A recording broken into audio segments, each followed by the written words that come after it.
Hello everyone, today we are going to learn 10th standard maths 1 chapter 1 exercise 1.5. तर बघा आपण 1.5 मधले काही एक्झाम्पल्स आहेत ते प्रिव्हियस व्हिडिओमध्ये सॉल्व केलेले होते. तर आज आपण 5th आणि 6th जे एक्झाम्पल आहे ते एक्झाम्पल सॉल्व करणार आहोत. तर बघा काय आहे 5th example. 2 types of boxes A, B are to be placed in a truck having capacity of 10 tons when 150 boxes of type A and 100 boxes of type B are loaded in the truck. It weighs 10 tons, but when 260 boxes of type A are loaded in the truck, it can still accommodate 40 boxes of type B so that it is fully loaded. Find the weight of each type of box. तर बघा आपल्याला काय सांगितलेलं आहे, तर 10 टनांची क्षमता असणाऱ्या मालवाहू ट्रकमध्ये ए आणि बी अशा 2 विशिष्ट वजनाच्या पेट्या भरलेल्या आहेत. जर ए प्रकारच्या 150 पेट्या व बी प्रकारच्या 100 पेट्या भरल्या तर ट्रकची 10 टनांची क्षमता जी आहे ती क्षमता पूर्ण होते. जर ए प्रकारच्या 250 पेट्या भरल्या तर तो ट्रक त्याच्या 50 टनांच्या पूर्ण क्षमतेने भरण्यास बी प्रकारच्या 40 पेट्या लागतात. तर प्रत्येक प्रकारच्या पेटीचे वजन किती, अशा प्रकारे आपल्याला प्रश्न विचारलेला आहे. तर बघा सुरुवातीला इथे आपल्याला जे 2 बॉक्सेस विचारलेले आहेत त्याला आपण ए आणि बी असं इथे आपल्याला सांगितलेलं आहे. तर बघा let the weight of A type of box is x kg and let the weight of B type of box is y kg असं आपण सपोज करूया. ठीक आहे, चला आपण सॉल्व करूयात आता.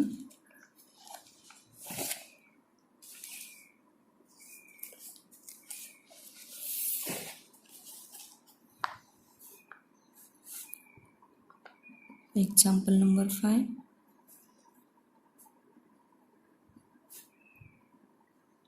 Let the weight of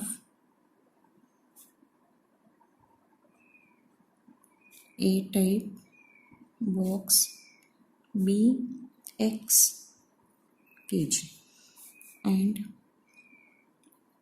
the weight of B type box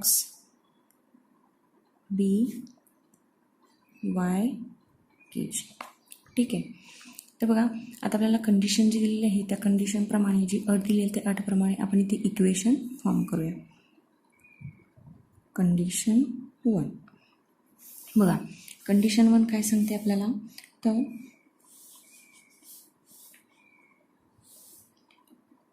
when 150 boxes of type A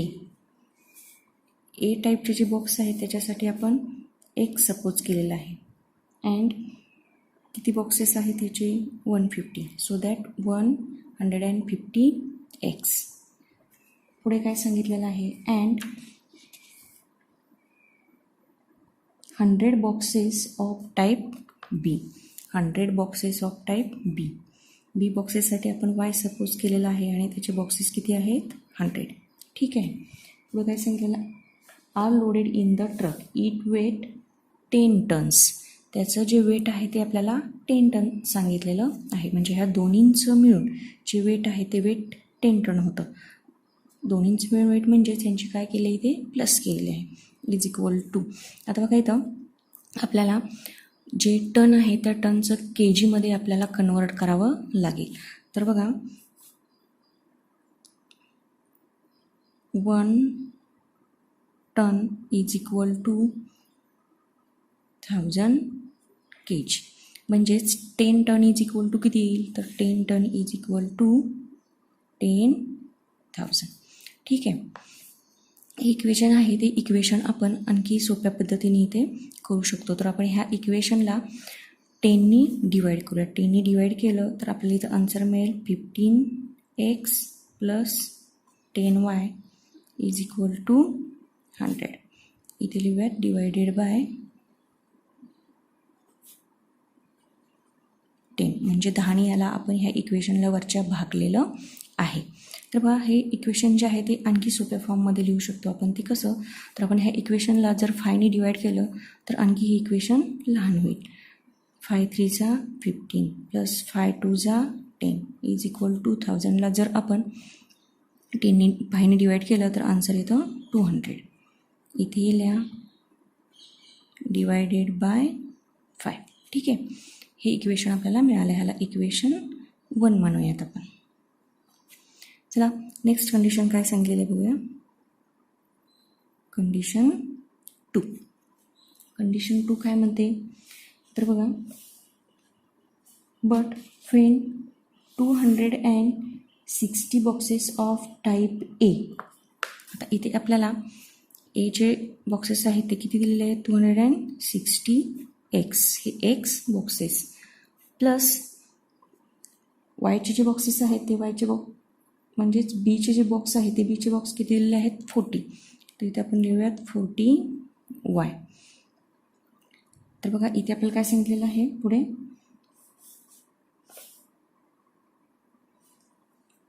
यांचं वेट आहे. इथे वेटसुद्धा किती दिलेलं आपल्याला आहे, 10,000. म्हणजे 10 टन म्हणजेच इथे किती लिहावं लागेल आपल्याला, 10,000. ठीक आहे. तर बघा हे सुद्धा इक्वेशन आहे. ते इक्वेशन आपल्याला आणखी स्मॉल करता येतं. ते म्हणजे याला सुरुवातीला आपण 10ने डिवाइड करू. 10ने डिवाइड केलं तर इथं आपल्याला आन्सर मिळतं 60x प्लस 10 4 जा 40 means 4y is equal to 10,000ला जर आपण डिवाइड केलं तर आपल्याला आन्सर मिळेल 1000 डिवायडेड बाय 10. ठीक आहे. त्याच्यानंतर याला आपण 2ने डिवाइड करूयात.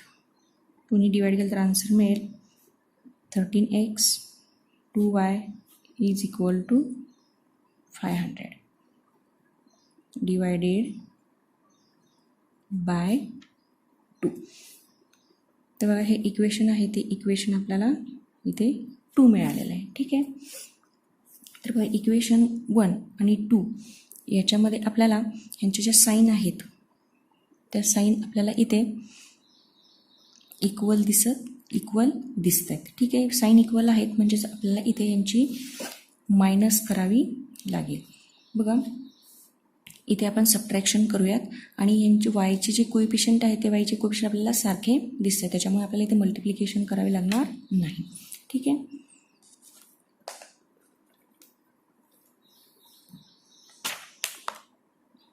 बघा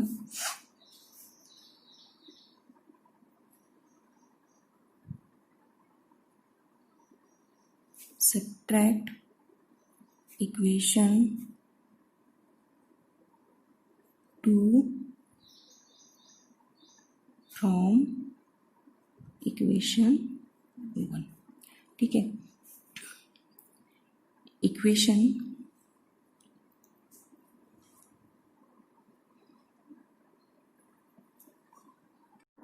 बघा इथे इक्वेशन 1 ज्यावेळेस आपण फॉर्म केलं त्यावेळेस आपण इथे 5ने डिवाइड केलं होतं. तर इथं 5 3 जा 15 येते. त्यानुसार आपलं चुकलेलं आहे. 5 3 जा 15 म्हणजे 3x येतं. ठीक आहे. तर आपण इथे आता 3x घेऊयात. 3x plus 2y is equal to 200. Equation 1 यांची सबट्रॅक्शन करतोय आपण. Next equation, second equation 13x plus 2y is equal to 500. तर याची आपल्याला सबट्रॅक्शन करायची म्हणजे त्याचे साईन चेंज होतील. Minus minus and minus. चला यांची मायनस करूयात. मायनस केली तर आन्सर येईल मायनस 10x. 2yला 2y कट होऊन जाईल. इथे मायनसचं साईन येईल आणि यांची मायनस केली तर आन्सर येईल 300. ठीक आहे. चला तर आता आपण नेक्स्ट स्टेप करूया. बघा इथे काय सांगितलेलं आहे आपल्याला. आपला आन्सर आला इथं minus 10x is equal to minus 300. So that x is equal to minus 300 upon minus 10.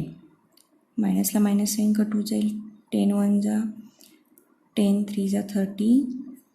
Answer येईल 30 आणि 0ला 0 घेतला. So that x is equal to 30. आपल्याला एक्सची व्हॅल्यू आहे 30 मिळाली, 30 kg. ठीक आहे. नाव वायची व्हॅल्यू फाइंड आउट करू. पुट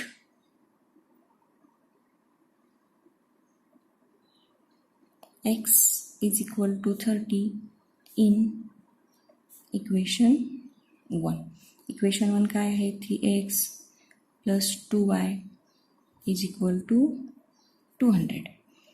आपल्याला एक्सची व्हॅल्यू मिळाली 3 into 30 plus 2y is equal to 200. 3 3 जा 90 plus 3 3 जा 90 आणि 0 is equal to 200. बघा हे जे 90 आहे ते 90 ह्या साईडला आल्यानंतर मायनस होईल. So that 2y is equal to 200 minus 90. 2y is equal to ह्या दोन्हींची जर मायनस केली तर आपल्याला आन्सर मिळतं ते म्हणजे 110.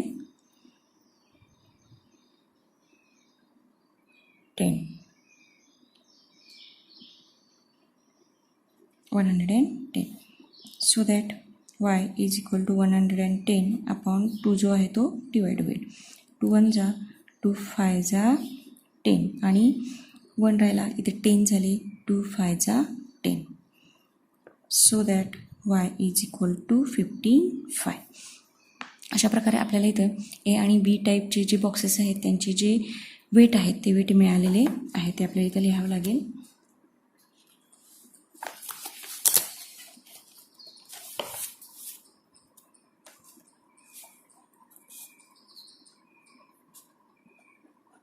The weight of A type box is 30 kg and the weight of B type box is 55 kg. ठीक आहे.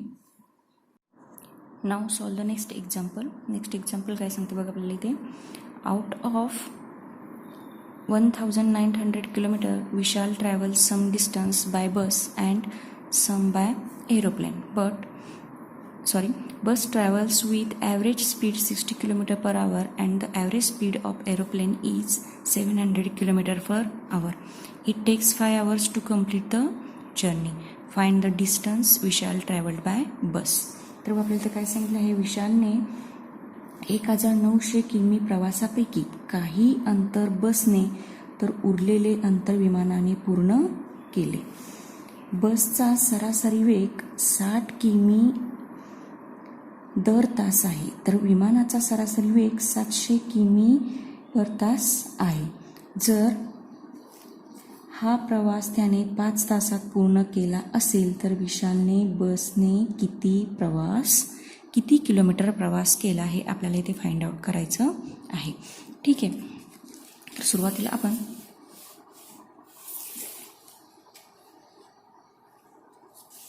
इथे एक्झाम्पल नंबर 6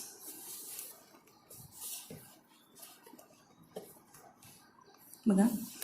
सुरुवातीला आपल्याला इथे विशालने जो काही प्रवास आहे तो प्रवास किती किलोमीटर केलेला आहे हे आपल्याला सपोज करावं लागेल. So let Vishal travelled x kilometre bye bus and y kilometre bye aeroplane. ठीक आहे. तर बघा आपल्याला फर्स्ट कंडिशन काय सांगितलेली आहे, तर आउट ऑफ 1900 किलोमीटर. म्हणजेच विशालनी 1900 किलोमीटर प्रवास हा बस आणि एरोप्लेन ह्या दोन्हींनी मिळून केलेला आहे. तर याच्यावरून आपण जी फर्स्ट कंडिशन आहे ती फर्स्ट कंडिशन तयार करूयात. फर्स्ट कंडिशन काय सांगते आपल्याला, तर विशालनी बस आणि एरोप्लेननी जो प्रवास केलेला आहे तो प्रवास किती आहे 1900. म्हणजेच x + y =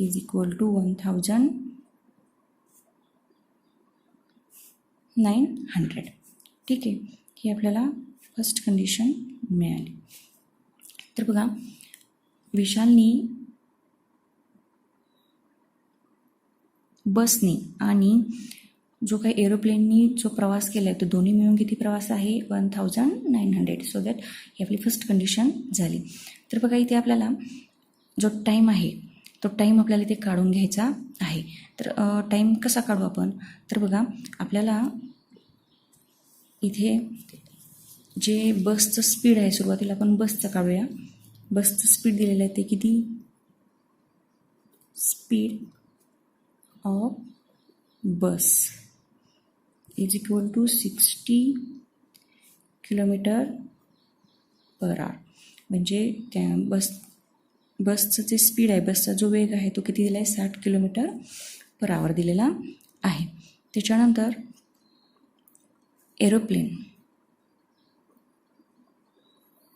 speed of aeroplane = 700 km/h. हे एरोप्लेनचं स्पीड आहे. तर बघा, time taken by bus to travel x kilometre. सुरुवातीला बसला x किलोमीटर प्रवास करण्यासाठी लागणारा जो वेळ आहे तो वेळ आपण इथे काढून घेऊया. Time taken by bus to travel x kilometre. म्हणजे बसला x किलोमीटर जाण्यासाठी लागणारा जो वेळ आहे तो वेळ इथे आपण काढून घेऊयात. आपल्याला फॉर्म्युला माहिती आहे, तो म्हणजे स्पीड = डिस्टन्स अपॉन टाईम. तर इथे स्पीड जे आहे ते स्पीड आपल्याला दिलेलं आहे ते म्हणजे किती 60 = डिस्टन्स. आपण डिस्टन्सवरती सपोज केलेलं आहे, डिस्टन्स किती सपोज केलेलं आहे x अपॉन जो टाईम आहे तो टाईम. आता इथे आपल्याला बसचा आणि एरोप्लेनचा टाईम काढायचा आहे, त्याच्यामुळे जो बसचा टाईम आहे त्याला आपण T1 म्हणूयात. ठीक आहे, तर मग आपल्याला इथे टाईम काढायचा आहे. टाईमला मी ह्या साईडला घेते. T1 = x आहे असाच हा इथे क्रॉस मल्टिप्लिकेशन केलेलं आहे मी. इथे 60 अपॉन आहे ते इथे डिवाइड होईल, म्हणजे इथे आले 60. ठीक आहे, हे कशाचा मिळाला आपल्याला बसचा. आता अशाच पद्धतीने आपण जो टाईम एरोप्लेनचा आहे तो काढून घेऊयात. Time taken by aeroplane to travel y kilometre. म्हणजेच विमानाला y किलोमीटर प्रवास करण्यासाठी लागणारा जो वेळ आहे तो वेळ आपण इथे काढून घेतोय. इथेही डायरेक्टली फॉर्म्युला यूज करते मी. Time = distance upon speed.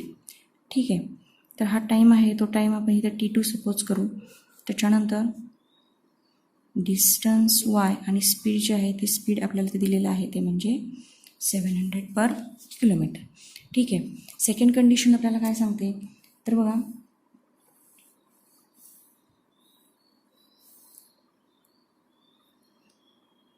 त्याने जो बघा इथे काय सांगितलेलं आहे, but travel with average speed 60 km/h of aeroplane is 700 km/h. It takes 5 hours to complete the journey. तर ही दोन्हीची जर्नी आहे, दोन्हीचा जो प्रवास आहे तो प्रवास पूर्ण करण्यासाठी त्याला जो काही टाईम दिलेला आहे तो टाईम किती लागलेला आहे त्याला 5 आवर्स लागलेले आहेत, म्हणजे 5 तास लागलेले आहेत. म्हणजे हे जे दोन्ही टाईम आहेत ते दोन्ही टाईम मिळून बसनी आणि एरोप्लेननी करण्यासाठी एरोप्लेननी जो त्यांनी प्रवास केलेला आहे तो प्रवास पूर्ण करण्यासाठी त्याला 5 तास लागलेले आहेत. म्हणजे आपल्याला इथे सेकंड कंडिशन आहे ती सेकंड कंडिशन मिळते. काय मिळते बघा सेकंड कंडिशन? कंडिशन सेकंड सांगते बसनी जो प्रवास केला आहे त्याच्यासाठी लागणारा टाईम प्लस एरोप्लेननी केलेला प्रवास आहे त्याच्यासाठी लागणारा टाईम इज इक्वल टू दोन्ही मिळून त्याला किती टाईम लागला तर 5 आवर्स. आपल्याला T1 आहे तो T1 मिळालेला आहे तो म्हणजे किती x/60 प्लस T2 आहे y/700 इज इक्वल टू 5. ठीक आहे.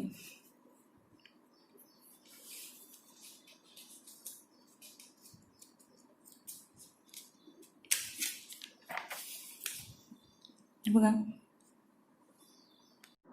आपल्याला इथे ही जी कंडिशन दिलेली आहे त्या कंडिशन आपल्याला इथे इक्वेशन फॉर्म करायचं आहे.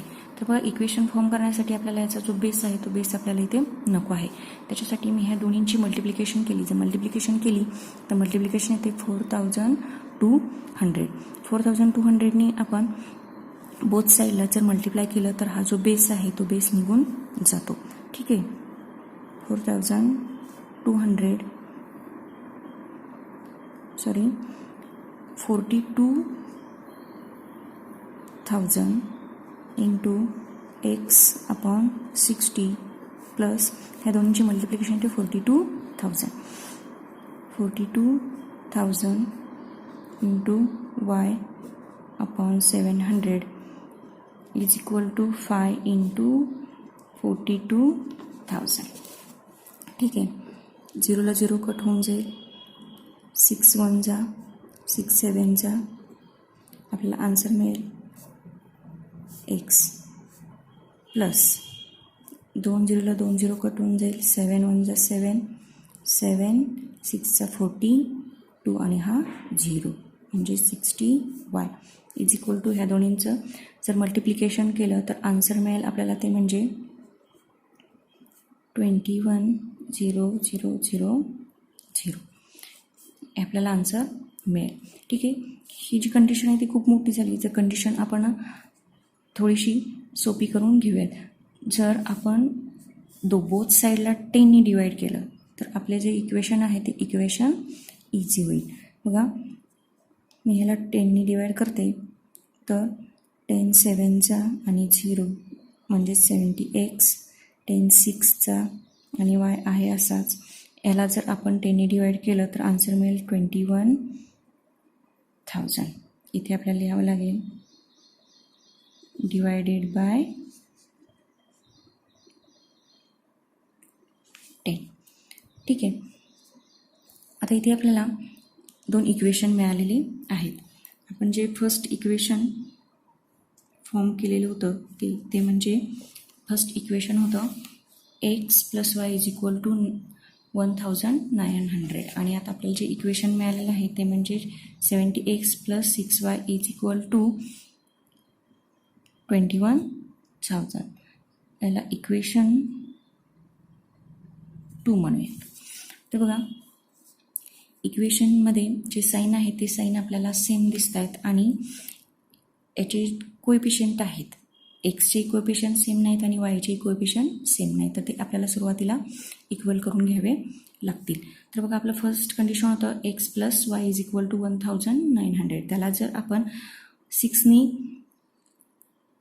मल्टिप्लाय केलं तर आपल्याला वायचे जे कोएफिशियंट आहे ते कोएफिशियंट सारखे मिळतील. तर बघा मल्टिप्लाय इक्वेशन 1 बाय 6. तर बघा 6x plus 6y is equal to 1900ला जर 6नी मल्टिप्लाय केलं तर आन्सर मिळतं 11,400. हे इक्वेशन 3 मिळालं आपल्याला. ठीक आहे. आता इक्वेशन 2 आणि इक्वेशन 3 यांची आपल्याला सबट्रॅक्शन करावी लागेल. ठीक आहे. Subtract equation 2 from 3. ठीक आहे.